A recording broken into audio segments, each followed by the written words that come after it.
Hey guys, welcome back to my channel. Today we are going to do our July recap for our soaps and what's happened in the month of July, what we've thought of it, everything that's been going on. That's what we're basically going to do, so let's go. We are going to start with Hollyoaks today. So basically this month we've obviously had Dee Dee's struggles and we've had like her recovery journey. We've met Abigail, obviously, now realised that Dee Dee's trying to rebuild her life a little bit. She's got a little bit of work to do just to try and get her life back to how it was being, get it better again, because when she took the ketamine those couple of times it's kind of fallen off a little bit, so she's been doing that. We've also had Cindy back, buzzing that Cindy's back. Honestly, she came back obviously with the secret that she's done this surrogacy thing with Beth and Jonah years ago and whatever. I'm beginning to wonder if maybe Maddox is actually Hilton, but when Cindy gave him to Beth and Jonah, Beth has renamed him and named him Maddox. Maybe, just keep thinking about it. Also, one of the biggest storylines that is still going to be ongoing is who shot Rex, because obviously he was shot by a mystery attacker.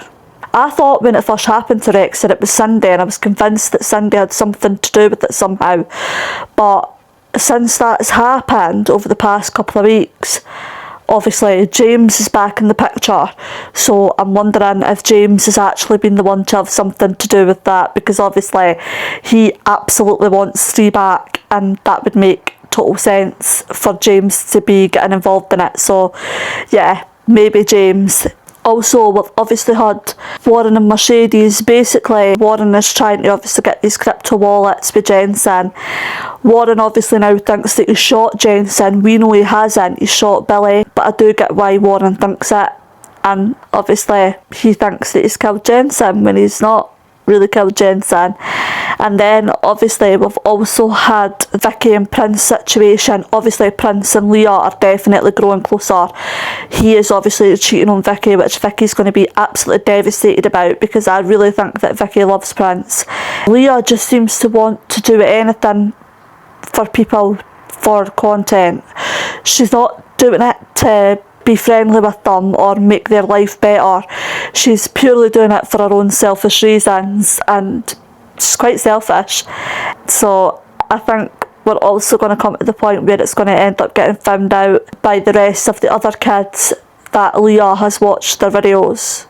I think she's going to tell Prince that she's watched his video as well, as they get closer.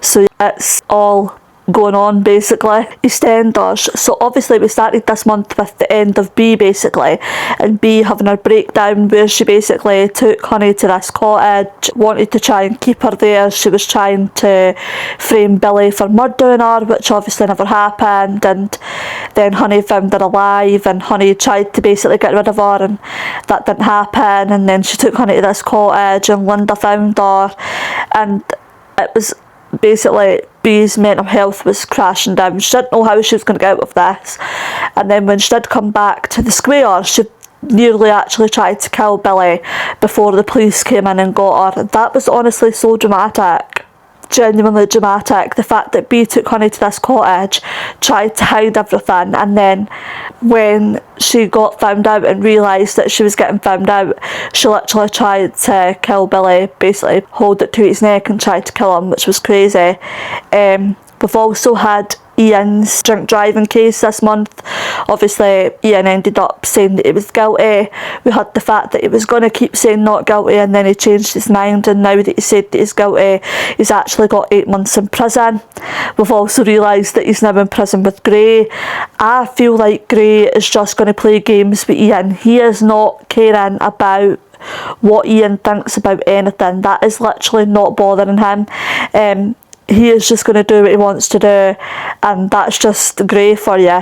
I have been loving Gray being back though. It's so much fun, and from what we've seen of him so far, it's like he's not changed, and I secretly love it, because being completely honest, Gray was one of my favourite serial killers we've ever had on Enders, and he's just brilliant. So I've loved having him back. He's not changed and I've loved it.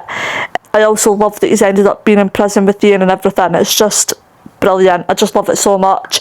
We've also had the George situation. Obviously we know that he's blaming himself for killing Eddie, and now Suki and Eve are on board with this, and Eve's found out, used it to her advantage and said to Nicola, look, I know your secret, you better get the CCTV footage of me punching you deleted, because that is what we're going to be doing around here. So of course, why would she not use it to her advantage? Zoe's obviously went to Lynn's with Tommy. There's also rumours that Zoe's going to end up being killed by the end of this year, which I'm not even going to get too much into it because it's a little bit stupid when they've just brought her back. We are feeling like that right now, but I think it will also depend on how they do it and how it happens. So I think we'll have to hold on a little bit and see with that one whether it comes true, and if it does come true and Zoe does get killed, how does that happen? But she's temporarily, obviously, at Lynn's at the moment with Tommy, so they're away for the minute. And then we've also had Joel coming back. I've actually really liked Joel coming back, probably more than I thought that I was going to, because Joel is just a really nasty character. We all know that. He's not very likeable at all. Everything that he did to Vicky and everything else, he's just not very likeable. So I genuinely thought, oh my god, I don't know how I'm going to feel having him back on the square. But I've actually enjoyed it more than I thought I would, and I genuinely think it's one of these cases that obviously he's trying to convince the other kids that he's changed, he wants a chance. Please let me live on the square with my dad because I've nowhere else to live. But I genuinely think at the same time that he probably has not changed at all. And then also with his comeback, we had the big thing of who's hurt him getting basically his head staved in basically, which was a bit of a shock because I don't think I expected that to happen. I still think right now, we don't know for absolute sure, but I still think right now that it was Barney. I feel like Barney's done it to Joel because of his love for Fanny.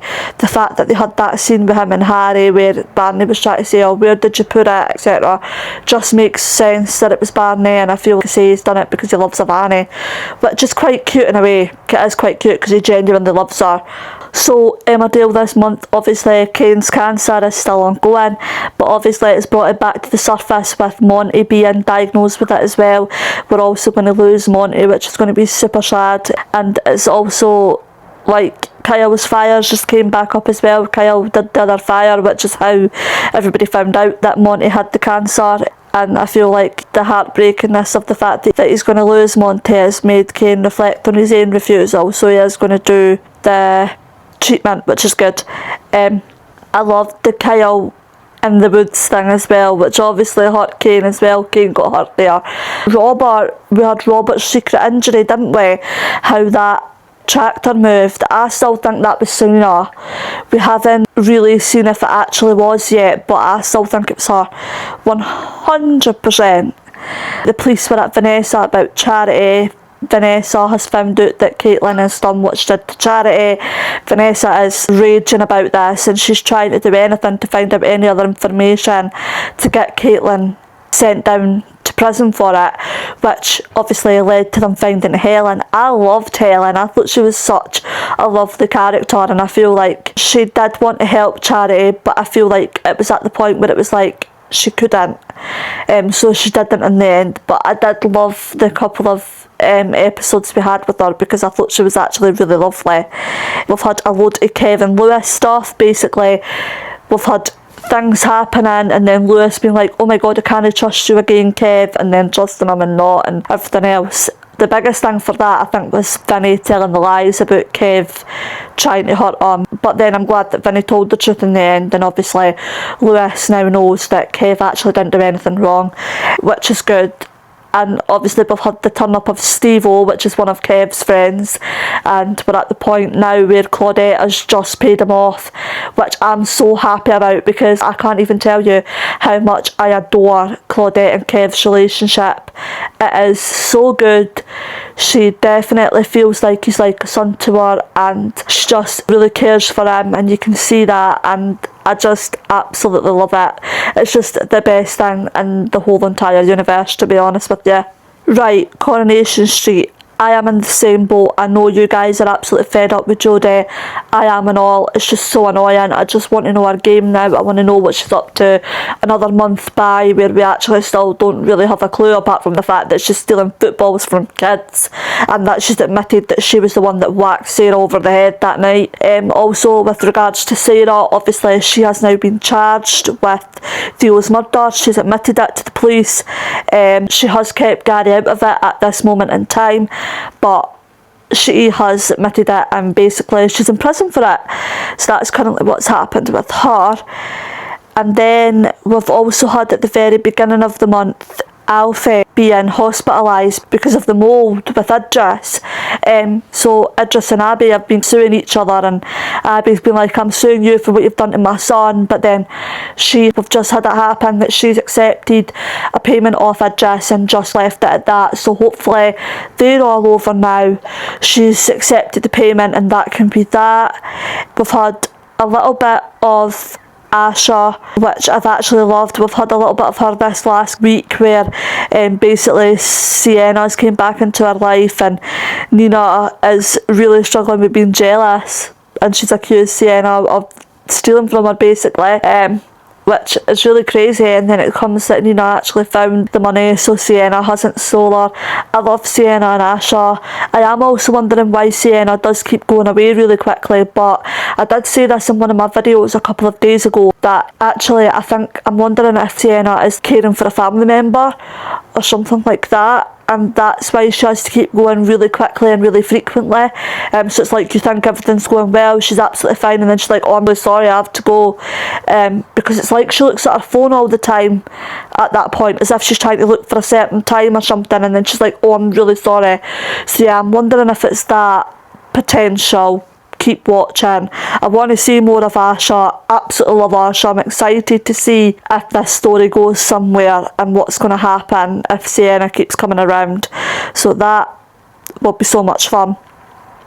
We have also had Cassie's dramatic love life been happening, because obviously she proposed to Steve and Steve said no. Steve said that he loves them the way that they are and everything like that, but little did Cassie know that it was going to be an even bigger bombshell than that, because Ross was going to turn up. Obviously Ross being Tyrone's biological father. Tyrone's met his dad now and seems to like his dad at this point, but Ross is a wrong and he keeps threatening Cassie all the time, and obviously now Cassie has tried to drug him and give him a couple of tablets. He's went and gave Tracy so much more than just a couple of tablets, and Tracy's ended up in hospital on a codeine overdose. So that is really bad. It's not good at all, and basically it's his fault. At this current point, obviously it's just happened, so no one knows that it's his fault yet or anything like that, but I think it's going to be continuing into the month of August of how that's going to go, and if people are going to find out that Cassie was actually telling the truth, that she did only give a couple of tablets and Ross went and gave Tracy so much more than just a couple, we shall see. And then obviously we've had an absolute big one of Betsy being left injured after having 2 strokes because of Dylan strangling her. Basically, let's just put it how it is. That is what it is. He strangled her. It's completely wrong, and that's what's happened.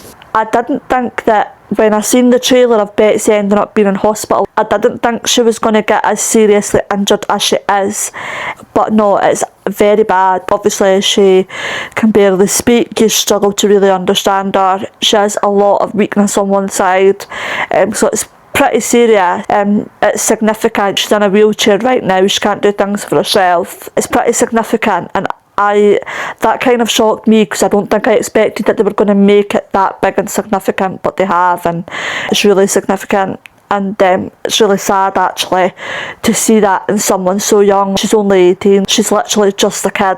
She's just starting her life, and this is what's happened.